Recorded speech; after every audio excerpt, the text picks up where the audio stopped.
ঘরে বসে থাকার সময় নাই। এ দেশ আমার, আমি আল্লাহর গোলাম। এ দেশের নেতৃত্ব আমাকেই দিতে হবে। চান্দাবাজ আর ধান্দাবাজের হাতে দেয়া যাবে না। আমার দেশের ক্ষতি করার সুযোগ দেয়া যাবে না। মায়ের ইজ্জত নষ্ট করবে এই সুযোগ দেওয়া যাবে না। চোরের হাতে দেশ দিলে দেশ ধ্বংস হয়ে যাবে, জাতি ধ্বংস হয়ে যাবে। একজন সচেতন মানুষ কোনোদিন দেশ ধ্বংস করার সুযোগ দিতে পারে না। এই জন্যই তো চোর দুর্নীতিবাজের ঘুম নাই। এই দেশে ইসলাম চায় না কারা? দুর্নীতিবাজ যারা। এই দেশে ইসলাম চায় না কারা? চোর ডাকাত যারা। এই দেশে ইসলাম চায় না কারা? মা বাবার অভিশপ্ত সন্তান যারা। মা বাবার অভিশপ্ত সন্তানেরা ইসলাম চায় না। চোর যারা, চুরি করার অভ্যাস, ওরা ইসলাম চায় না। দুর্নীতিবাজেরা ইসলাম চায় না। মানুষ হত্যা যারা করে এরা ইসলাম চায় না। ইসলাম আসলে শান্তি ওই গুন্ডায়ও জানে। ইসলাম আসলে শান্তি এটা দুর্নীতিবাজও জানে। মানে না কেন? ওদের পেটের ক্ষুধা নিবারণ হবে না। কিন্তু দুঃখ, আমরা এক হতে পারতেছি না। বেশি বেশি দোয়া করা উচিত। আল্লাহ আমাদের ওলামায়ে কেরামদেরকে এক বানায় দেয়। মুরব্বী ওলামায়ে কেরাম এক হয়ে গেলে জাতির কল্যাণ ফিরে আসবে। কথা ঠিক না? ইনশাআল্লাহ আমরা আজকে একটা শপথ করে যাব, কারো উপকার করতে পারি আর না পারি ক্ষতি করব না। আর কোনো ওয়াজের দরকার নেই।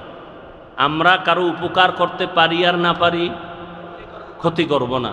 আমরা কারো প্রশংসা করতে পারি বা না পারি বদনাম করব না ইনশাআল্লাহ। আমরা কারো প্রশংসা করতে পারি আর না পারি কি করব না? বদনাম করব না। আল্লাহ তৌফিক দান করে। বয়ান সারা রাত করলে সারা রাত করা যাবে, কিন্তু আমলের দরজা তো সব ছোট দিকে হয়। এই এখন বয়ান শুনে ফজরের নামাজ যদি না পড়েন ফায়দা হবে? বলেন। বলতে চাইছিলাম কয়েকটা কথার সময় নাই আর আপনাদের ধৈর্যও নাই। এই মাসটা চলতেছে আরবি নববর্ষের মাস মুহররম। কি মাস? এ জাতি জানেও না। এ জাতি জানে কি? পহেলা বৈশাখ, যেদিন 30 টাকার এক পিস ইলিশ বেচা হবে 1000 টাকা। যারা বেচে এরাও জালেম, যারা কিনে খায় এরাও জালেম। কি বুঝলেন? ইলিশ খাওয়া জালেম। পান্তা ইলিশ খাওয়া অনেক বরকত, আমিও খাই, কিন্তু ওই দিনই খেতে হবে 30 টাকার ইলিশ 1000। এটা জুলুম, এটা গুনাহ। আল্লাহ হেদায়াত দান করুন। আলেম ওলামারা আপনাদেরকে অনেক কথা বলেন। আলেম ওলামারা আপনাদেরকে বিশাল চাকরি দিবেন, কোটি টাকার মালিক বানাবেন, 5 তলা বিল্ডিং করবেন।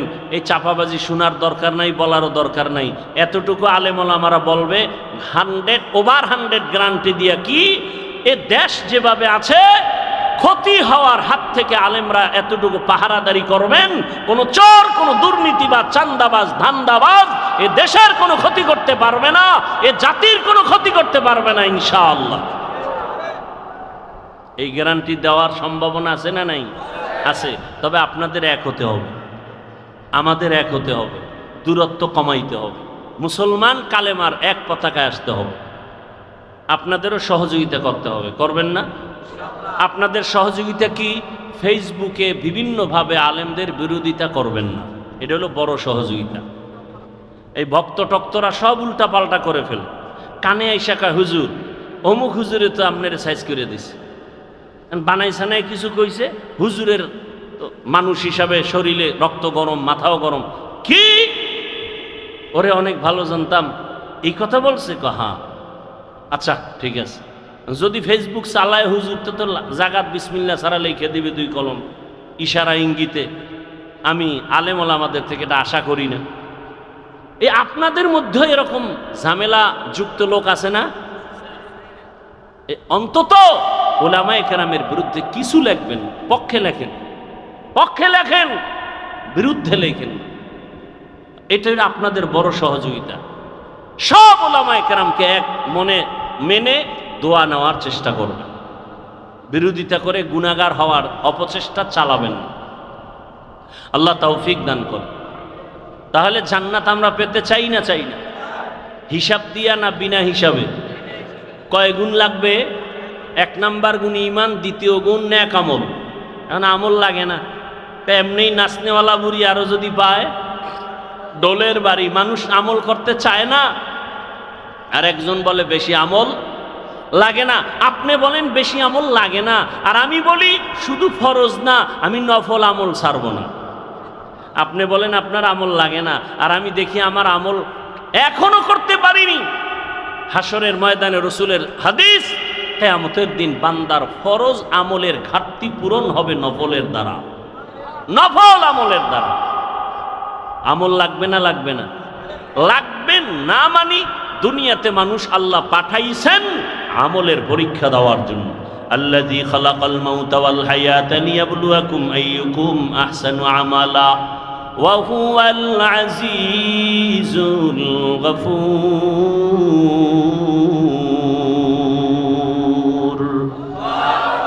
ঈমান আর আমলের এই দুইটা দায়িত্ব পালন করার পর এরপরে দায়িত্ব ঈমান আমলের দাওয়াত অন্যকে দিব। ঈমান আমলের দাওয়াত অন্যকে অন্যের জবাব আল্লাহ বলেন, ইয়া আইয়ুহাল্লাযীনা আমানু কু আনফুসাকুম ওয়া আহলিকুম নারা। জাহান্নামের আগুন থেকে আগে নিজেকে বাঁচাও, এরপরের দায়িত্ব তুমি আহালকে বাঁচাও, এরপরের দায়িত্ব তুমি উম্মতের বাঁচাও। এখন আহালকে আহাল আমি বাঁচার পরে এরপরে আমার দায়িত্ব আহালকে বাঁচানো, কথা ঠিক না? তাহলে আমি যদি বাবা হই আমার আহাল হলো সন্তান, আমি যদি মসজিদের খতিব ইমাম হই আমার আহাল হলো মসজিদের মুসল্লি, আমি যদি মাদ্রাসার শিক্ষক হই আমার আহাল হলো ছাত্র, আমি যদি স্বামীর সিঁড়িতে বসি আমার আহালকে। স্বামী তুমি জাহান্নাম থেকে আগে বাঁচো, এরপরে তোমার দায়িত্ব তোমার স্ত্রী আহালকে জাহান্নাম থেকে বাঁচাও। বাবা মা তুমি আগে জাহান্নাম থেকে নিজেকে বাঁচাইও, দ্বিতীয় দায়িত্ব তোমার আহাল সন্তানকেও বাঁচাও। ও শিক্ষক জাহান্নাম থেকে আগে নিজেকে বাঁচাও, এরপরে তোমার দায়িত্ব আহাল ছাত্রকে বাঁচাও। ছাত্ররে কইছে, এই ছাত্র জামাত ছাড়া নামাজ পড়বি না 5 পিডা, আর আমি রুমের মধ্যে পর্দা লাগায় মোবাইলে গুনাহ দেখি। হ্যাঁ, অ্যান্ড্রয়েড মোবাইল, টাচ মোবাইল হাতে থাকাই মানি গুনাহ থেকে বাঁচার কোনো গ্যারান্টি নাই। টাচ মোবাইল যার হাতে আছে সে গ্যারান্টি দিতে পারবে না যে আমি গুনাহ করি না। আল্লাহ হেদায়েত দান করুন। আমি যদি গুনাহ করি তাহলে আমার দ্বারা মানুষ উপকার কেমনে পাবে? বয়ানে বৈশাই একটা কথা বলেছিলাম, এই যে এখন শব্দটা বললাম, ভালো মানুষকে বলছিলাম না প্রথম, খায়রুন নাস মান ইয়ানফাউন নাস, সব থেকে ভালো মানুষ ওই ব্যক্তি যার দ্বারা অন্যের কি হয়, উপকৃত হয়, মানুষ ক্ষতির মধ্যে পড়ে না।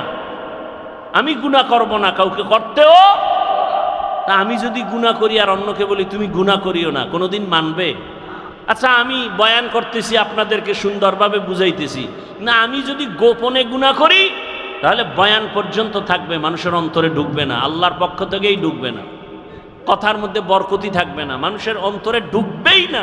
এটা কণ্ঠের কারণে বাতাসে বাতাসে বাতাসে বাতাসে শুনবে, কিন্তু যদি হ্যাঁ আমি আমল করে বলি তাহলে মানুষের অন্তরে কথাগুলো লেগে যাবে।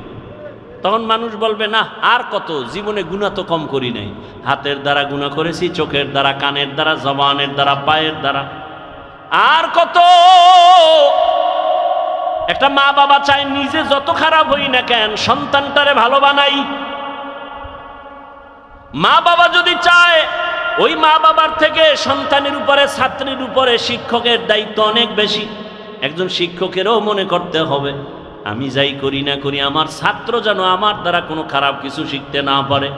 আমি আমার মাদ্রাসায় বসে ওস্তাদদেরকে বলেছি, শিক্ষকদের বলি, আপনারা যখন হাঁটেন মনে করিও না আপনি একা একা হাঁটেন, আপনার পেছনে ছাত্ররা সব কিছু নজর করে, আমার হুজুরে কেমনে গ্লাসটা ধরে, কেমনে পানি পান করে, ছাত্ররা দেখে আর শিখে, ঠিক নি?